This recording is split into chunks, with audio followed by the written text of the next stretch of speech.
Good morning friends, কেমন আছো তোমরা সবাই? আশা করি খুব ভালোই আছো। এএমএস ক্রিয়েশনে নতুন একটা ভিডিওতে তোমাদের সবাইকে যারা অনেক ওয়েলকাম আর অনেক ভালোবাসা। তো দেখতেই পাচ্ছ আমি অলরেডি সয়াবিনগুলো গরম জলে ধুয়ে ফেলেছি। হ্যাঁ, আজকে সয়াবিন আর আলু একটা রেসিপি করব। টমেটো দেবো, পেঁয়াজ, আদা, রসুন, জিরা, যেটা যেটা লাগে মশলা। তো চলো কীভাবে রান্না করি সেটাই তোমাদেরকে আজকে শেয়ার করব। তো দেখতেই পাচ্ছ আগে কড়াইয়ের মধ্যে তেল দিয়ে দিয়েছি।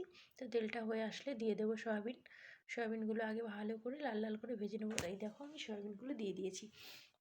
ওই সয়াবিনগুলো ভাজছি শুধুমাত্র লবণ দিয়েই ভাজবো সয়াবিনগুলো, আর বারবার করে নাড়তে হয়, তা না হলে লেগে যায়, প্রথম অবস্থাতেই লেগে যায়। তো বারবার নাড়ার পরে সেটা ঠিক হয়ে যায় আর সেই সমস্যাটা হয় না।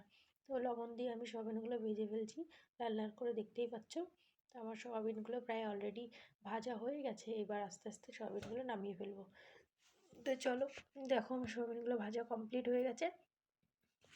এবার কড়াইয়ের মধ্যে দিয়ে দেবো আবার তেল দিয়ে, কারণ সয়াবিনগুলো ভাজা হয়ে গেছে যেহেতু, আলুটাও আমি আলাদা করেই ভেজে নেব, মশলাটা পরে কষাবো। তো এবার দেখো আলুগুলো ভেজে নিচ্ছি।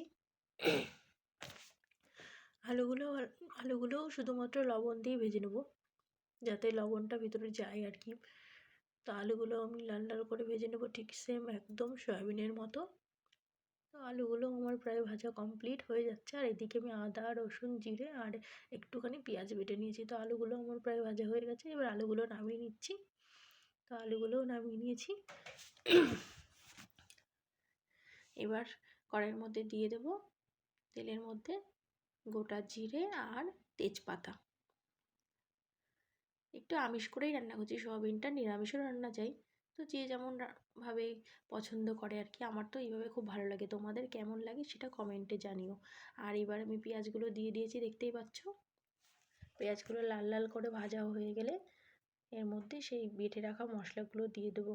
সেই মশলাগুলো হচ্ছে আদা, রসুন, জিরা, তারপর একটুখানি পেঁয়াজ বাটা, এগুলো বেটে রেখেছি, লঙ্কার গুঁড়ি, হলুদ সব কিছু দিয়ে ওটা মশলাটাকে ভিজিয়ে রেখেছি। আর এবার আমি কড়াইয়ের মধ্যে দিয়ে দিলাম টমেটোটা একটু হালকা ভাজা হয়ে গেলে, যেটু একটু গোটা গোটা করে দিয়েছি, টমেটোটা সিদ্ধ হয়ে যাবে প্রায়, তো অসুবিধা হবে না। এবার দিয়ে দিলাম মশলাগুলো, যে মশলাগুলো আমি তোমাদেরকে বললাম এখনই, সেগুলো দিয়ে দিয়েছি। তো মশলাটা দিয়ে একটু লবণ দিয়ে ভালো করে মশলাটা কষছি, কারণ মশলার মধ্যে থেকে তোমরা সবাই জানো মশলার মধ্যে থেকে হালকা করে তেল ছাড়তে শুরু করবে, তখনই মনে হবে যে মশলাটা কষানো হয়ে গেছে। কিন্তু এর মধ্যে আমি আবার দিয়ে দিয়েছি, ঝালটা একটু বেশি হওয়ার জন্য আমি একটু কাঁচা লঙ্কা দিয়ে দিয়েছি। তো মশলাটাকে ভালো করে কষতে কষতে আলুগুলো দিয়ে দিয়েছি। আলুগুলো দিয়ে মশলাটা ভালো করে আলুগুলোর সাথে কষানো হয়ে গেলে দিয়ে দেবো পরিমাণ মতো জল। যেহেতু আলুগুলো আগে ভাজা হয়ে গেছে, সেজন্য আলুটা না সিদ্ধ হয়ে গেছে প্রায়। এবার এর মধ্যে একটু ধনে গুঁড়ো দিয়ে দিলাম। তারপর আর একটু ভালো করে এটা নেড়ে দিয়ে, এক দুইবার নেড়ে দিয়ে তারপর এবার জলটা দিয়ে দেব হালকা করে।